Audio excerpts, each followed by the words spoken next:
Welcome to the Black Castle Christmas Village. We know it's been a long year, so the whole castle crew is here to spread some 2020 Christmas cheer. Now join me by the fireplace as we read a very special story.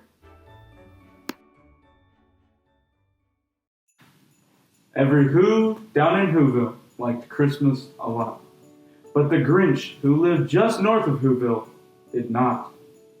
The Grinch hated Christmas, the whole Christmas season. Now please, don't ask why. No one quite knows the reason. It could be his head wasn't screwed on just right. It could be, perhaps, that his shoes were too tight. But I think that the most likely reason of all may have been that his heart was 2 sizes too small. Whatever the reason, his heart or his shoes, he stood there on Christmas Eve, hating the Whos, staring down from his cave with a sour, grinchy frown at the warm, lighted windows below in their town, for he knew every Who down in Whoville beneath was busy now, hanging a mistletoe wreath, and they're hanging their stockings, he snarled with a sneer. Tomorrow is Christmas, it's practically here. Then he growled with his Grinch fingers nervously drumming. I must find some way to stop Christmas from coming. For tomorrow he knew all the Who girls and boys would wake bright and early, they'd rush for their toys. And then, oh the noise, oh the noise. Noise, noise, noise. That's one thing he hated, the noise. Noise, noise, noise. Then the Whos, young and old, would sit down to feast. And they'd feast, and they'd feast, and they'd feast, feast, feast, feast. They would feast on Who pudding and the rare Who roast beast, which was something the Grinch couldn't stand in the least. And then they'd do something he liked least of all. Every Who down in Whoville, the tall and the small, would stand close together with Christmas bells ringing.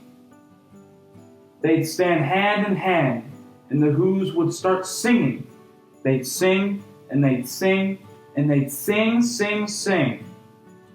And the more the Grinch thought of this Who Christmas sing, I must stop this whole thing.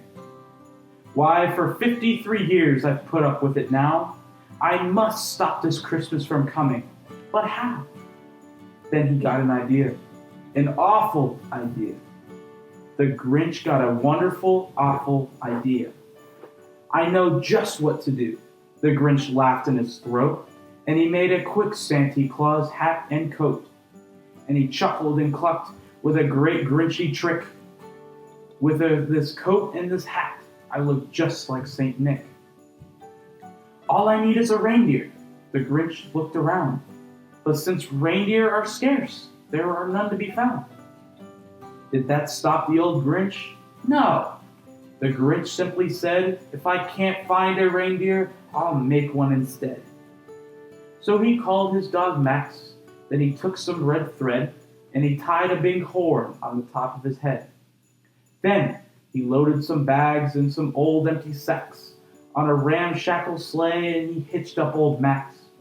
Then the Grinch said, giddy up, and the sleigh started down toward the homes where the Whos lay a snooze in their town.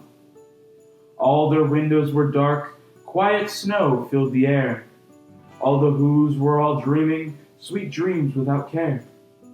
When he came to the first little house on the square, this is stop number 1, the old Grinchy Claus hissed, and he climbed to the roof, empty bags in his fist.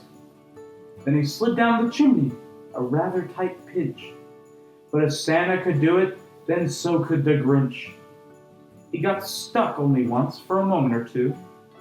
Then he snuck in his head. Out the fireplace flew, where the little Who stockings all hung in a row. These stockings, he grinned, are the first to go.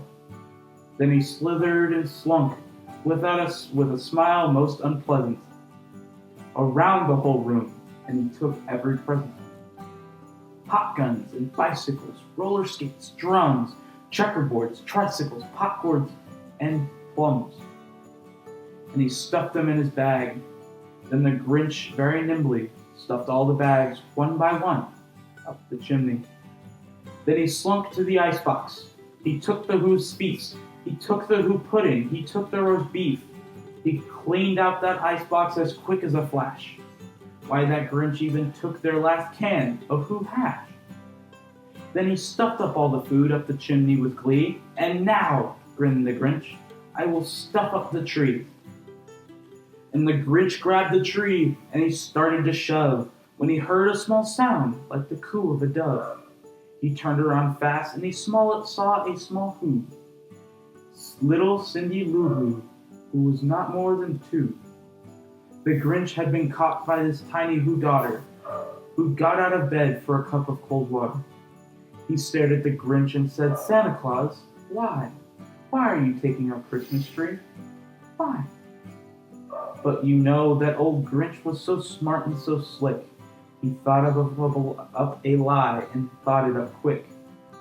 Why, my sweet little tot, to the fake Santa Claus lied. There's a light on this tree that won't light up on one side. So I'm taking it home to my workshop, my dear. I'll fix it up there, then I'll bring it back here. And his fib fooled the child. Then he patted her head, and he got her a drink, and he sent her to bed. And when Cindy Lou Who went to bed with her cup, he went to the chimney and stuffed the tree up. Then the last thing he took was the log for their fire. Then he went up the chimney himself, the old liar. On their walls he left nothing but hooks and some wire.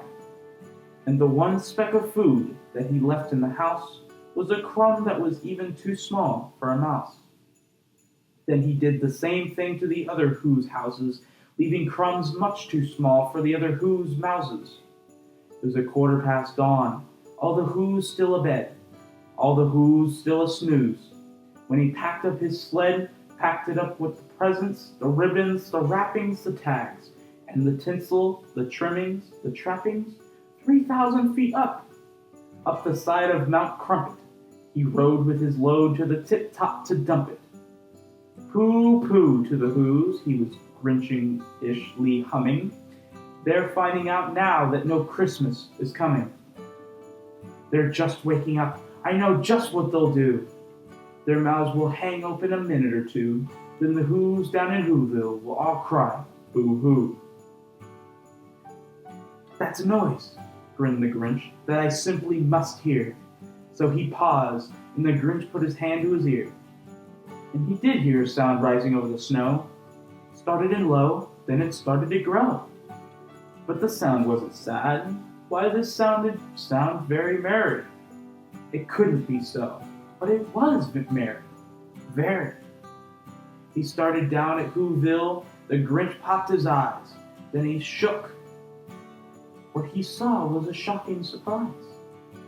Every Who down in Whoville, the tall and the small, was singing without any presents at all. He hadn't stopped Christmas from coming. It came. Somehow or other, it just came the same. And the Grinch, with his Grinch feet ice cold in the snow, stood puzzling and puzzling. How could it be so? It came without ribbons. It came without tags. It came without packages, boxes, or bags. And he puzzled 3 hours. Still his puzzler was sore. Then the Grinch thought of something he hadn't before. Maybe Christmas, he thought, doesn't come from a store. Maybe Christmas, perhaps, means a little bit more. And what happened then? Well, in Whoville they say that the Grinch's small heart grew 3 sizes that day.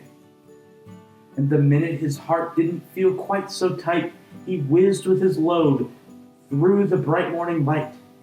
And he brought back the toys and the food for the feast. And he himself, the Grinch, carved the roast beef. Welcome Christmas, bring your cheer. Cheer to all Who's far and near. Christmas Day is in our grasp, so long as we have hands to grasp. Christmas Day will always be, just as long as we have we.